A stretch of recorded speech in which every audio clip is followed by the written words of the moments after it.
ఇప్పుడు ఆ మాట నేను అనదు కానీ మీరు అన్నారు కదా కాంగ్రెస్ పార్టీలో తీట ఎక్కువ అని మీరు అన్నారు కదా, అంటే అంత పిచ్చి ఆ ప్రేమ ఇంతేనా ఇక మీకు? తీట అంటే ఏంది? ఇంట్లో పైసలు అప్పు చేసి ఖర్చు పెట్టుడు తీట అంటారు. కాంగ్రెస్ పార్టీ అంటే అంత పిచ్చి. అట్లా చేస్తారు. ఇప్పుడు అందరికి ఇట్లా గోక్కుంటే మేము గడప వేసుకొని ఇట్లా ఇట్లా మొత్తం చీరుకుంటాం ఇట్లా. ఓకే, అంత పిచ్చి కాంగ్రెస్ పార్టీ అంటే. ఇంకేముంది? ఓకే, ఈ మధ్యలో నన్ను సస్పెండ్ చేయడానికి 13 లీటర్లు పంపించారంట ఢిల్లీకి. ఇప్పుడు అట్లున్నది మరి ఎట్లా అంటే మీకు ఇప్పుడు అంత నాకు ఎమ్మెల్యే ఇస్తా అని మోసం చేసిరు, ఎమ్మెల్సీ ఇస్తా అని మోసం చేసిరు, ఇప్పుడు అందరికి మోసమే, కార్పొరేషన్ ఇస్తా అని మోసం చేసిరు. ఇక పదవే వద్దునైనా మాకు గౌరవం ఇవ్వమని అంటున్నాం. ఏముంది? ఇప్పుడు జెండా తీయాలంటే గుండెలో బాధ ఉంటది, తీద్దామంట. అందుకే సస్పెండ్ చేసిరు అనుకో నన్ను, పోయి రాహుల్ గాంధీ పార్టీ అని పెట్టుకుంటా. పార్టీ పేరే రాహుల్ గాంధీ.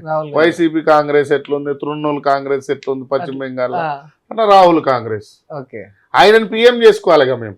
అప్పుడు బయట పోయి పార్టీ పెట్టుకొని మేము ఎంపీలు గెలిపించుకొని రాహుల్ గాంధీకి సపోర్ట్ చేసుకుంటాం అంతే. అప్పుడు ఆర్ కాంగ్రెస్ అన్నట్టు పెట్టుకుంటాం. R Congress, right. మంచిగా నువ్వు కూడా పెట్టినావు, మంచిగా ఏఎస్పై కాంగ్రెస్ పార్టీ. ఓకేనా, రైట్. 100% సుస్మిత ఉండని, సురేఖ ఉండని, వాకెటి శ్రీహారి ఉండని, అడ్లూరు లక్ష్మణ్ ఉండని, పొన్నం ప్రభాకర్ ఉండని అందరు నిలబడతారు వీళ్ళు. ఇవాళ డైరీ రాసుకోరి. ఆర్ఎస్ ప్రవీణ్ కుమార్ సారు కేసీఆర్ మనిషి అని నేను చెప్పిన. ఓకే, అది నిజమైంది అంతే కదా. కాకుండా ఆయన బయట ఉంటే మా అందరికి ఆదర్శం ఉండేది. పోయిండు.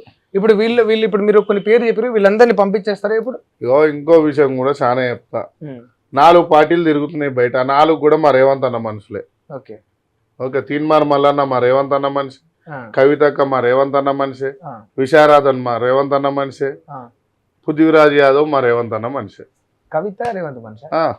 సరే, మీరు చెప్పిన 3 గురించి ఆలోచించడానికి అవకాశం ఉందేమో కానీ కవిత కూడా మా రేవంత్ అన్న మనిషి. ఆమె కేసీఆర్ బిడ్డ కదా, కేసీఆర్ మీదనే కూడా ఉండొచ్చు. ఇప్పుడు ప్రభుత్వం లేదు కదా, వచ్చింటారు కదా. గుత్త సుఖేందర్ రెడ్డి కాడ పైసలు లేవా? రాగానే కొడుకు చైర్మన్ కాలేదా? అట్నే ఇమ్మ కూడా ఏముంటది అంతేనా? మరి ఇప్పుడు పివి నరసింహారావు దేశ ప్రధాని బిడ్డ వచ్చి కేసీఆర్ దాంట్లో ఎమ్మెల్సీ కాలేదా? అయిందా లేదా? హైదరాబాద్ రంగారెడ్డి మహబూబ్ నగర్ పిఎం బిడ్డ రాగారేంది, సీఎం బిడ్డ మా అన్నకాడికి వస్తే తప్పే ఉంది, పార్టీ నడిపిస్తే తప్పే ఉంది. అట్లా ఇంకా అంటే ఇప్పుడు వీళ్ళంతా రేవంత్ రెడ్డి గారికి ఇన్ని పార్టీలు ఉన్నాయా కాంగ్రెస్ బయట? అంతా అందరు సపోర్ట్ మా అన్ననే.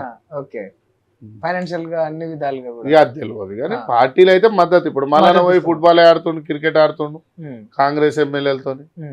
ఓకే, కవితగా పోయితే దండం పెడుతుంది అప్పుడప్పుడు. విశారాధన్ రేవంత్ మంచోడే కానీ కాంగ్రెస్ వాళ్ళు మంచోడుగా అంటాడు. ఇక అనిపిస్తుంది ఒక్కొక్క మాట కానీ చూస్తున్నాం, ఇంకా చూస్తున్నాం మేమంతా. వచ్చిన కొడుకులు పోయి పోచారం శ్రీనివాసరెడ్డి వీళ్ళంతా ఎగురుతురు కదా.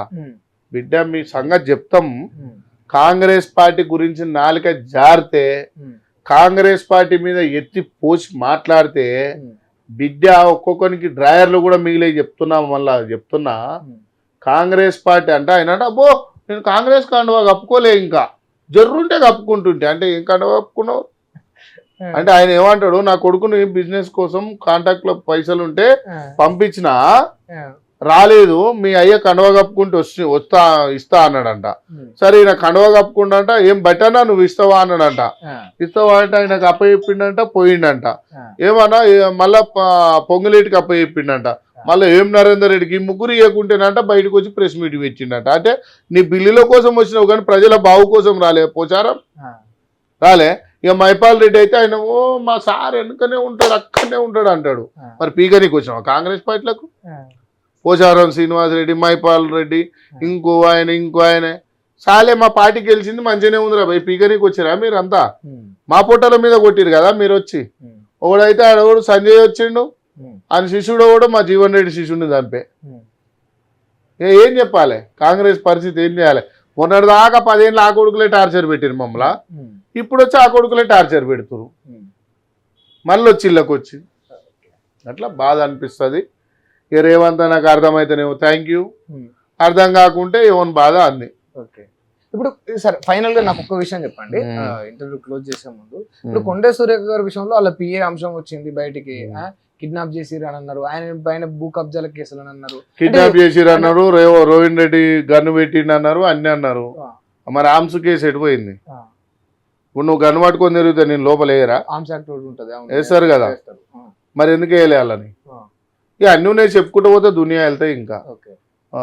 చాలా చెప్పవలసి వస్తుంది. సో ఫైనల్ ఒక విషయం చెప్పండి. ఏం లేదు, ఇట్లా మాట్లాడితే స్ట్రైట్ ఫార్వర్డ్ మాట్లాడితే సూపర్ గ్యాంగ్లు వస్తాయి మా కాడికి. వస్తాయా? వస్తాయి, బరాబర్ వస్తాయి. మరి ఎట్లా ఎదుర్కొంటారు?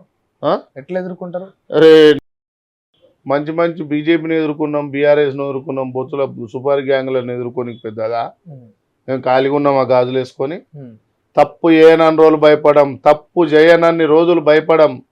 తప్పు చేసిన రోజు ఆనకన్నా పోయి చెప్పు. మీ కాడ కూడా ఉన్నారా రౌడీలు గుండాలు? లేరు అన్న, మేము మంచి. మరి మీ కాడ ఎవరు ఉన్నారే? మేమే ఉన్నాం. నమ్మిన ప్రజలు ఉన్నారు, నమ్మిన సైనికులు ఉన్నారు. పీజీఆర్ సార్ కొట్లాడేటప్పుడు వాళ్ళు ఉన్నారు, ప్రజలే ఉన్నారు కదా. అంత పెద్ద రాజశేఖర రెడ్డి సార్తో కొట్లాడిండు. ఆయననే ఆదర్శం మాకు. ముఖేష్ గౌడ్ అన్న ఆదర్శం, మాంజన్ కుమార్ యాదవ్ అన్న ఆదర్శం, మా సంపత్ కుమార్ అన్న ఆదర్శం, మా బట్టి సార్ ఆదర్శం, మా ఉత్తమ్ సార్ ఆదర్శం, మా శ్రీధర్ బాబు సార్ ఆదర్శం, మా మదియాస్ కన్నా రాజగోపాల్ రెడ్డి అన్న ఆదర్శం. రేవంత్ రెడ్డి లేడా ఇలా? ఆయననే నా సూపర్ గ్యాంగ్లు అలశిష్యుడేనా చేసేటివన్నీ. గంత రోడ్డు మీద ల్యాండ్ కబ్జాలు చేస్తుంటే సస్పెండ్ చేయరా? ఇంకా చెప్పు, మరి ఏం చేద్దాం చెప్పు ఇక. అట్లా. సరే, ఓకే అన్న, థ్యాంక్ యూ. రైట్, చూసిరు కదా. అంటే ఇది అమర్పేట శ్రీనివాస్ యాదవ్ గారు చెప్తున్న అంశం. అంటే నెక్స్ట్ ఒక్కరొక్కరిగా బీసీలందరినీ కూడా కాంగ్రెస్ పార్టీ నుంచి పంపించే కుట్ర, అది టీడీపీ నుంచి వచ్చిన కొన్ని వర్గాలు, అంటే సైకిల్ కాంగ్రెస్ అని దానికి ఒక బిరుదు కూడా వారు ఇచ్చిండ్రు, వాళ్ళు చేస్తూ ఉన్నారు. ఇప్పుడు బీసీలు, నెక్స్ట్ ఎస్సీలు, తర్వాత ఎస్టీలు ఈ కార్యక్రమం జరగబోతా ఉంది. కాంగ్రెస్ పార్టీలో అణగారిన వర్గాలను తొక్కే ప్రయత్నం కొందరు చేస్తూ ఉన్నారని చెప్తా ఉన్నారు. దాంతో పాటు ఒరిజినల్ కాంగ్రెస్ నాయకులను కూడా తొక్కే ప్రయత్నం రేవంత్ రెడ్డి గారు చేస్తున్నారని శ్రీనివాస్ యాదవ్ గారు చెప్తా ఉన్నారు. సుపారీ గ్యాంగులను కూడా తన మీదికి పంపే కుట్ర జరుగుతుంది ఆ కాంగ్రెస్ పార్టీలో అని రోహిన్ రెడ్డి పేరు చెప్తూ కూడా ఆరోపిస్తా ఉన్నారు. మరి దీనిపైన మీ అభిప్రాయం ఏంటి చెప్పండి. శ్రీనివాస్ యాదవ్ గారి కామెంట్స్ తోటి మీరు ఏకీభవిస్తారా?